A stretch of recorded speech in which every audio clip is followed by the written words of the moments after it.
Hello, parents. My name is Mr. Olivares. I'm the Spanish teacher, and I will be teaching sixth period Spanish 2 and seventh period Spanish 1 for your son or daughter if they are in my class. Okay. Okay. So, what I would like to do this time is run you through a presentation.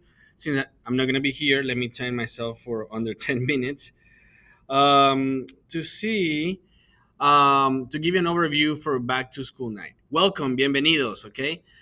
So the first thing that you want to know right here is that I communicate via Google Classroom. As you can see right here, I am giving you a tour of my Google Classroom.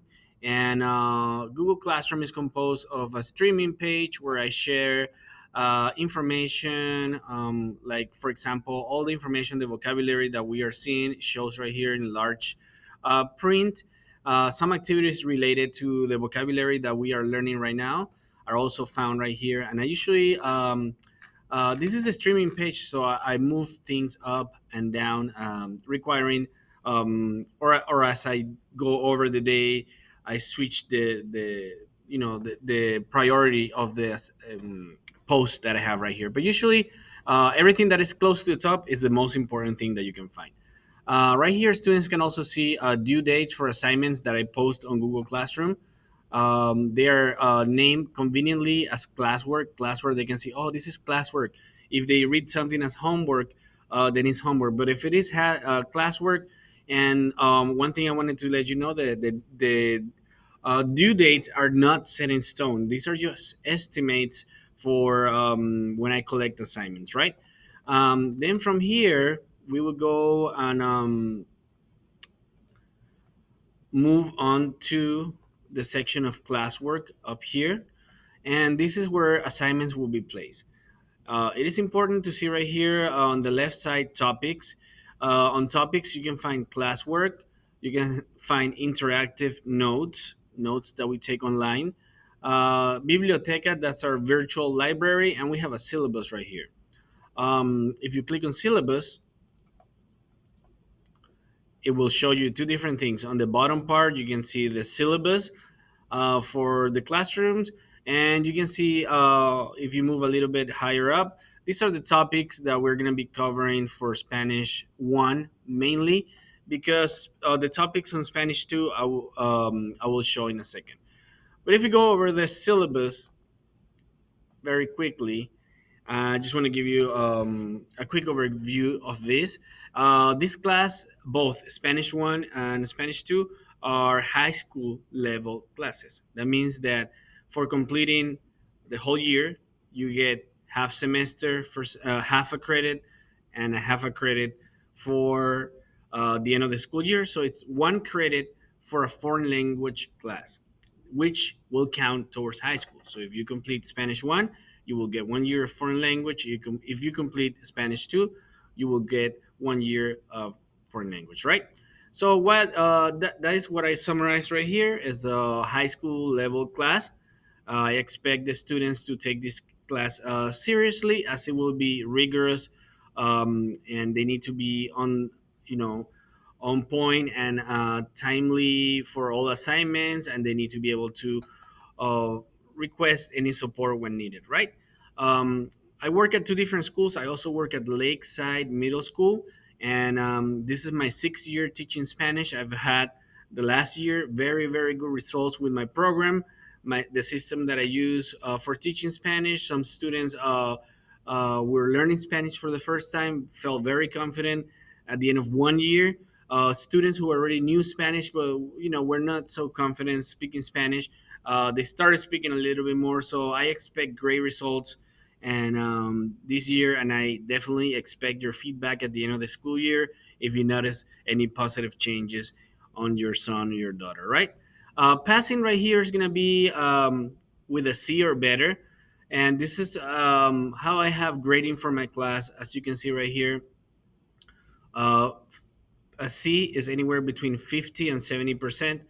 A B is anywhere from 71 to 89, and an A remains at a high level of 90 to 100%. As I put right here, not all assignments will be great the same. Some of them are going to be great in a 4 scale, And that's why when you go into Aries to check your son or daughter's grade, you will only be able to see a letter grade: A, B, C, D, or F, right?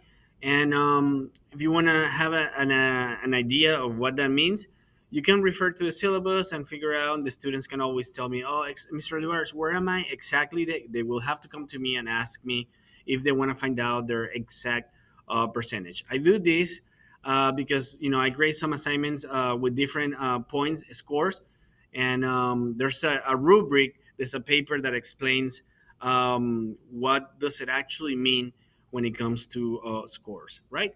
And this is another different grading rubric that I use, which is 4 represents A, B is represented with 3, and C is a 2, and D is a 1, and a 0 is an F. Okay, but that's for specific assignments. There's some of them which I grade out of 100. You can see right here on this page what is it that it actually means on the grade book. This is the categories that I'm looking for. Interpersonal communication. The way that most people understand this is an assessment. It's projects, tests, quizzes. Okay. Interpretive communication is mainly acquiring vocabulary, so vocabulary quizzes. And presentational communication is when the students present any type of material. They're not interacting necessarily with each other, but they're interacting with an audience, and they're presenting in various forms. You can see it right here. Everything that we do during class and all that, they're building their language skills. And so you can see what is included in this category that is 20% of the class. It could be classwork, homework, other activities we do in class, quick quizzes, notes, anything that helps them to write, read, or develop language in any form. I am giving them credit for that. They also work on Duolingo, which is a program that helps them develop their Spanish in various forms: reading, writing, recording. And for completing that on a daily basis, I give them 10%.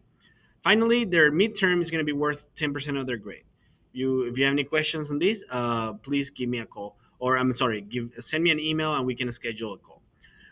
This is a link that takes you to California standards, which I listed over here. And if you go into that, you can understand the standards a little bit better, what it means for all those acronyms that I use right there. Or let's see right here, if you go into there, you know what it means. World Language Communication Standards number 1, and it tells you right there, demonstrate understanding. Okay, you can click on those, and that's if you want to understand the standards a little bit better. Okay, I usually teach through stories. Okay, and that's called teaching through reading and storytelling. And this is what I'm using for Spanish 1 basically. And it gives me a lot of really good results in the past. You can see these are stories that uh, I discuss with my students on a daily basis. They act, they interact. There's a lot of activities that go with this.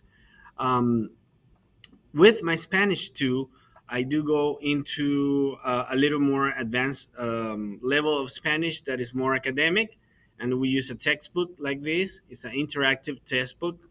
I have a virtual version, which is the preferred option, and we also have a textbook.